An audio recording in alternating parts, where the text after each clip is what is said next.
Hindi pala kita napuruan.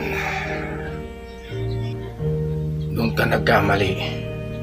Iniwan mo pa akong isang mata para makita kita.